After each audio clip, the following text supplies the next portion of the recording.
आप अपने गले में रुद्राक्ष पहनते हो?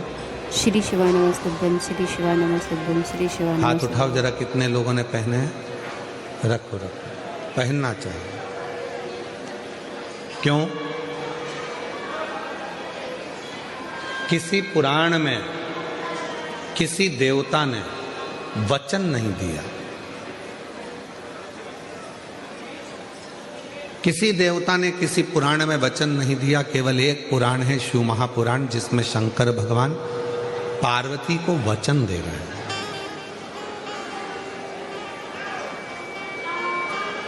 शिव पार्वती को वचन दे रहे हैं, भगवान शंकर पार्वती जी को वचन दे रहे हैं। केवल एक पुराण है और वो है शिव महापुराण, जिसमें भगवान शंकर पार्वती को वचन दे रहे हैं कि पार्वती, ये मेरे प्रेम का अश्रु है रुद्राक्ष। तूने जब मेरे नेत्रों का स्पर्श किया और उन नेत्रों का स्पर्श करने से जो बिंदु पृथ्वी पर गिरा, उसके गिरने से ये रुद्राक्ष का पौधा उत्पन्न हुआ।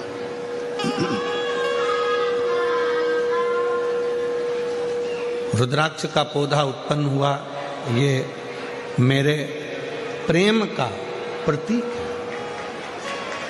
और दुनिया के लोग, अगर कोई संसार का मनुष्य मुझे ढूंढना चाहता है तो पार्वती, ये रुद्राक्ष मेरा खुद का एक स्वरूप है। जिसके पास रुद्राक्ष होता है, शिव पुराण में शंकर जी पार्वती को वचन देते हैं, उसके साथ मैं हमेशा, हर पल, हर घड़ी, हर क्षण रहूं।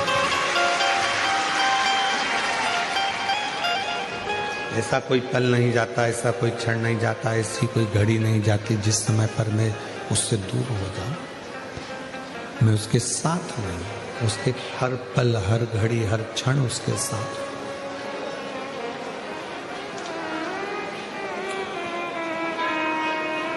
एक क्षण भी मैं उसका खाली नहीं जाने देता, हर क्षण में उसके साथ में। इसलिए शिव महापुराण की कथा कहती है कि अपने गले में रुद्राक्ष का होना बहुत जरूरी है।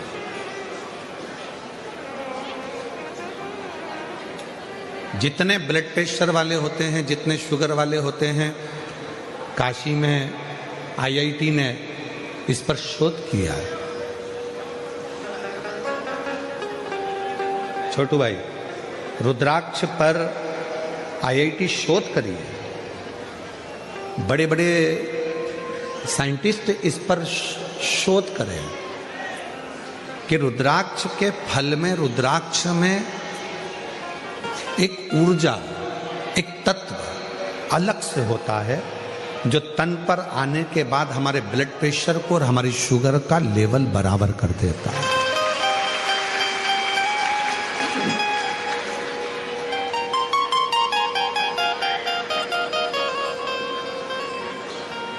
वो हमारे शुगर के लेवल को बराबर कर देता है, बराबर।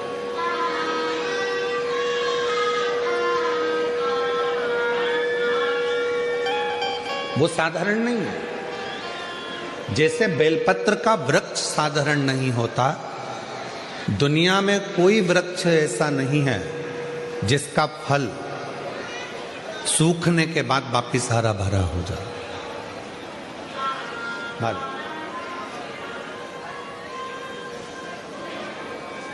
दुनिया में केवल एक बेलपत्री का वृक्ष ऐसा है जिसका बेल का फल बेल के पेड़ में लगा लगा यदि सूख भी जाता है तो सूखने के बाद बेल वृक्ष उसको वापिस ताजा कर देता है, हरा कर देता है और वापिस वो भर जाता है। केवल एक बेल का पेड़, बेल वृक्ष केवल ऐसा है जिसका फल पुनः वापिस ताजा हो जाए।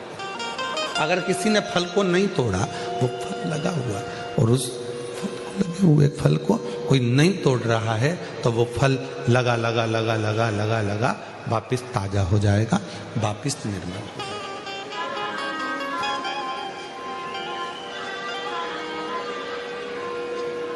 रुद्राक्ष के 4 स्वरूप हैं।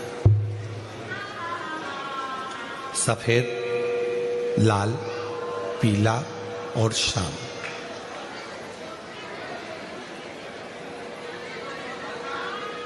एक सफेद रुद्राक्ष भी होता है,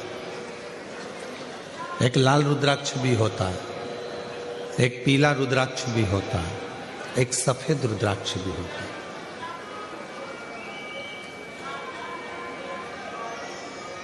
बाबा जी, एक कमल रुद्राक्ष भी होता है, एक शालिग्राम रुद्राक्ष भी होता है।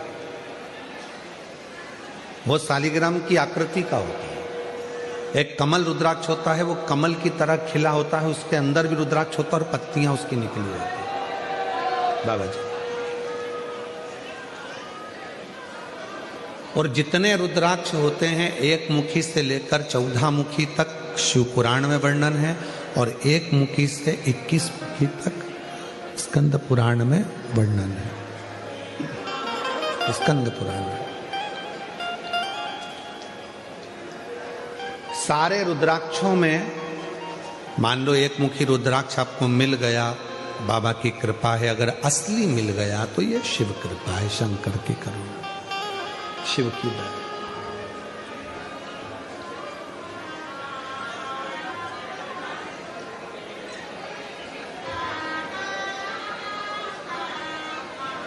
पर संपूर्ण रोग, संपूर्ण दुख, संपूर्ण तकलीफ, संपूर्ण बीमारी, संपूर्ण कष्ट, संपूर्ण समस्या का हल करने के लिए 2 रुद्राक्षों का महत्व का है। बहुत सालों के बाद ये बात निकली है व्यासपीठ से। हो सकता है आप लोगों के भाग्य होंगे, सूरतवासियों के, तो ये कथा में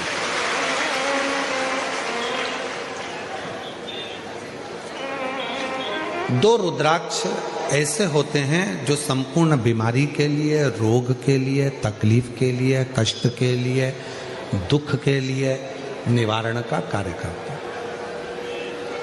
वो है पहले नंबर पर 5 मुखी रुद्राक्ष। क्यों? शिव पंचानंद है। भगवान शंकर का एक मुख अघोर मुख है। अघोर मुख,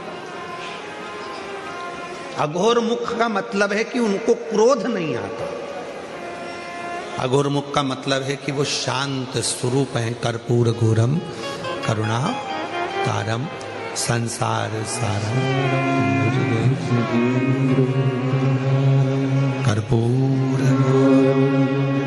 करुणा संसार सारम,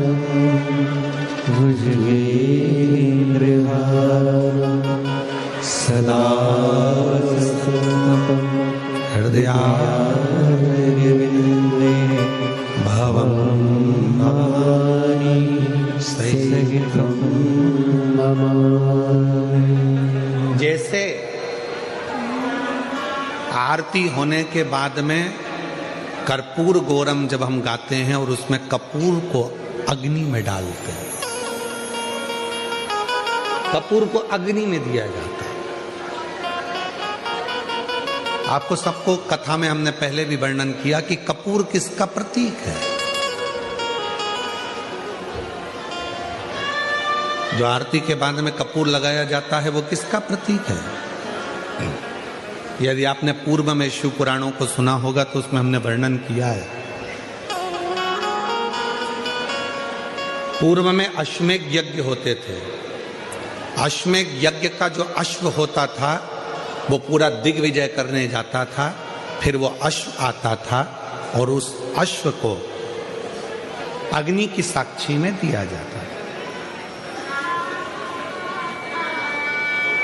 अब आज का व्यक्ति तो इतने सारे अश्वमेध यज्ञ नहीं कर सकता। आज के व्यक्ति के पास टाइम भी नहीं है, तो वो यज्ञ भी बड़ी मुश्किल से कर पाता है, हवन में भी बड़ी मुश्किल से बैठ पाता है। अश्वमेध यज्ञ का पुण्य कैसे प्राप्त हो?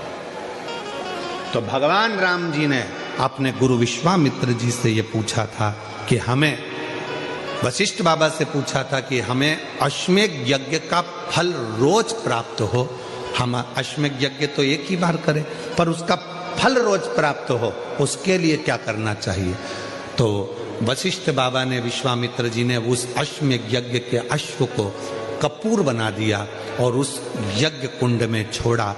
तो कहा वशिष्ठ बाबा ने और विश्वामित्र जी ने, जब संसार का मनुष्य अपने घर में नित्य आरती करता है, विशेष आरती में जब कपूर की आरती करेगा तो उसको अश्वमेध यज्ञ का फल उसी क्षण प्राप्त होगा। अश्वमेध यज्ञ का फल प्राप्त करने के लिए हम रोज आरती के बाद थोड़ा सा कपूर लगा देते हैं और हम बड़े प्रेम से गाते हैं कर्पूर गौरम करुणा। वो अश्वमेध यज्ञ का फल।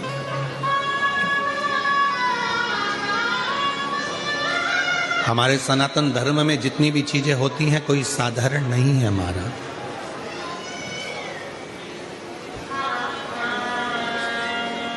हमारे सनातन धर्म में जितनी भी चीजें हैं, हाथ में अगर हम मोली बांध रहे हैं, लाल लच्छा बांध रहे हैं, नाड़ा बांध रहे हैं, वो लाल पीला धागा बांध रहे हैं, क्यों बांधते हैं? किस लिए बांधा जाता है? उसको बांधने का केवल एक कारण होता है कि हम किसी दूसरे के बंधन में ना पड़ जाएं, तो वो बंधन बांधा जाता है।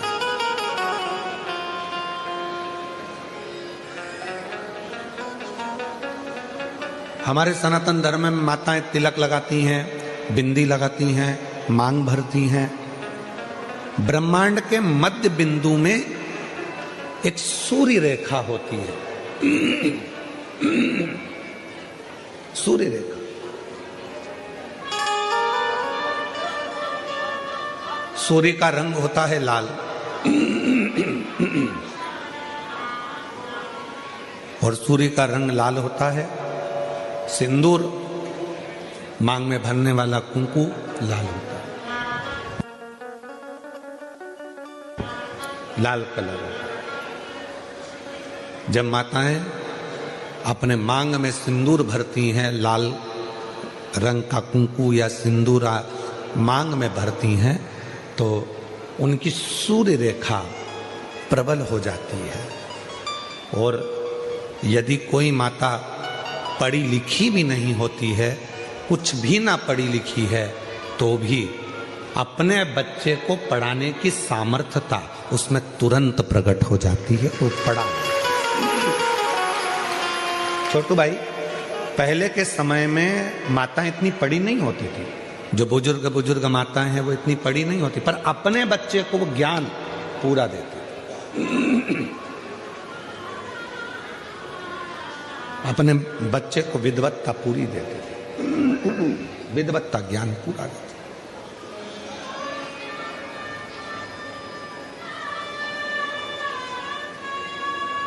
जितने भी सनातन धर्म के ये कार्य हैं, हाथ में मौली बांधना, मस्तक पर तिलक लगाना, मांग भर लेना, मंगल सूत्र धारण कर लेना, शादी के समय पर मंगल सूत्र गले में पहनाया जाता है। क्यों पहनाते हैं मंगल सूत्र? क्योंकि उस मंगल सूत्र में कुछ दाने काले होते हैं, कुछ दाने पीले होते हैं। कुछ दाने सोने के होते हैं पीले कलर के, कुछ काले कलर के होते हैं, और बीच में एक छोटा सा पेंडिल हो जाता है मंगल सूत्र। वो मंगल सूत्र शादी के मंडप में लड़का लड़की को इसलिए पहनाता है कि इस मंगल सूत्र को तुम देख लो, जैसा ये मंगल सूत्र है वैसा ही हमारा जीवन रहेगा। कुछ दिन काले रहेंगे तो कुछ दिन पीले रहेंगे, कुछ दिन सुख के रहेंगे तो कुछ दिन दुख के रहेंगे। पर चिंता मत करना, ये सुख और दुख के दिनों में जब हम पूर्ण तरह से निकल जाएंगे तब आखिरी में एक पेंडिल आता है। उसी तरह फिर हमारी जिंदगी में एक आनंद का दिन जरूर आएगा। चिंता मत, वो दिन जरूर आएगा। वो दिन अपनी जिंदगी में खुशी का दिन जरूर आएगा, सुख का दिन जरूर आएगा।